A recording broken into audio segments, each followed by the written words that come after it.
గట్టిగా అదేవిధంగా పార్టీలోకి ఇప్పుడు ఈ కార్యక్రమాన్ని ఉద్దేశించి ఈ రోజు 51వ డివిజన్లో నిజంగా ఇక్కడికి చేరికలని ఈరోజు ఏర్పాటు చేశారు. నిజంగా చాలా చాలా చాలా సంతోషంగా ఉంది. ఎందుకంటే ఇక్కడికి వచ్చినప్పుడు కారు దిగినప్పుడు అక్కడి నుంచి స్టేజ్ దాకా వచ్చినప్పుడు ఇక్కడ ప్రజలు చూపించిన ఆప్యాయత అనురాగం నేను ఇంతవరకు లైఫ్లో ఎక్కడ చూడలే, ఇంతవరకు ఎక్కడ కూడా చూడలే. అంత ఆప్యాయంగా అనురాగం చూపించారు. ఎందుకంటే ఇక్కడ ఉండే వాళ్ళందరూ ఎక్కువగా పేదలు నిరుపేదలు, కొద్దిమంది మాత్రమే ఉద్యోగాలు చేసుకుంటున్నారు. ఎక్కువగా చిన్న చిన్న పనులు చేసుకుంటుంటారు, చిన్న చిన్న పనులు. నిజంగా వాళ్ళందరికీ ప్రత్యేకంగా ధన్యవాదాలు తెలియజేస్తున్నాను. ఈరోజు జయరాజు గారు, మాజీ కార్పొరేటరు, జోసఫ్, ఉమా మరియు వాళ్ళ యొక్క అనుచరులు వందల సంఖ్యలో ఈరోజు తెలుగుదేశం పార్టీలో వచ్చారు. నిజంగా వాళ్ళందరినీ హృదయపూర్వకంగా నేను ఆహ్వానిస్తున్నాను. పాత కొత్త అందరం కలిసి యాక్చువల్గా ఈ యొక్క ఎలక్షన్లో 2024 జరిగే ఎలక్షన్లో అత్యధిక పర్సంటేజ్ ఆఫ్ ఓట్లు ఈ డివిజన్ నుంచి వచ్చేటట్టుగా అందరం కష్టపడి చేస్తాం.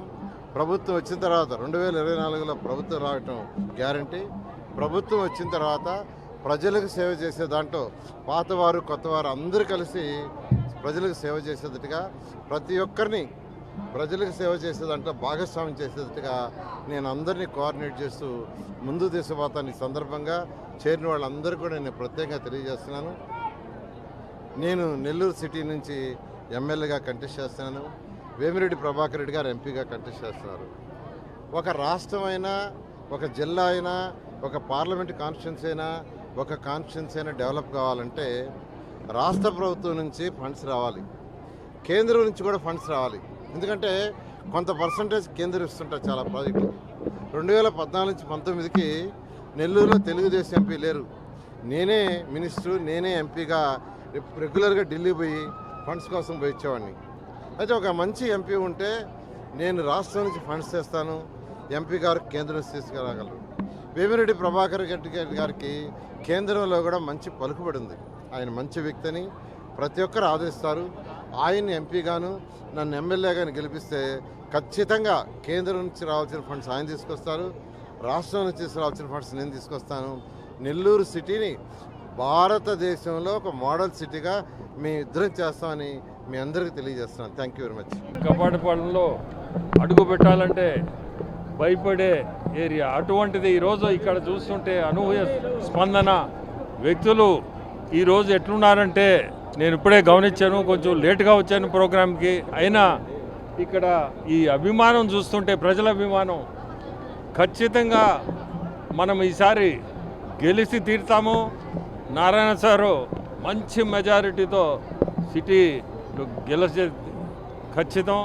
అట్నే నన్ను కూడా ఎంపీగా గెలిపించాలని మీ అందరినీ కోరుకుంటున్నాను. ఇక్కడ ఉండే వీళ్ళు కూడా చూస్తుంటే ప్రతి ఒక్కరూ ప్రజల గవర్నమెంట్ మనకు అవసరం అన్నట్లుంది. ఇక్కడ ప్రజల గవర్నమెంట్ అంటే మన చంద్రబాబు నాయుడు గారే ఇవ్వగలుగుతాడు, అది ప్రజల గవర్నమెంట్.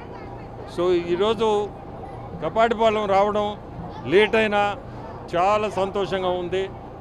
ఇక్కడ ఈరోజు చేరికలు కూడా మంచి ప్రాముఖ్యత గల వ్యక్తులు, అతను జయరాజ్ కానీ, జోసెఫ్ కానీ, ఇంకా ఉమా, అట్నే చాలామంది ఇప్పుడు చేరారు. ఇంకా కూడా చేరేవాళ్ళు చాలామంది ఉన్నారు.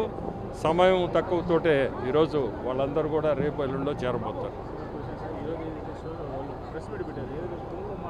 ఇవన్నీ చీప్ చేష్టలు చేస్తున్నారు. ఎందుకంటే వాళ్ళకి అర్థమైపోయింది మనం ఓడిపోతామని. సో రకరకాల ప్రయత్నాలు చేస్తున్నారు మన మీద. చేయనండి, ఏం కాదు. భగవంతుడు వాళ్ళకి ఏం చేయాలో అతనికి తెలుసు. మనం ఏం చేయబల్ల ఒకరిని, అతను ఎక్కడ వేయాలో ముట్టుగా వేస్తాడు. వేసిన రోజు వాళ్ళకి వీపీఆర్ ఏందో తెలుసు.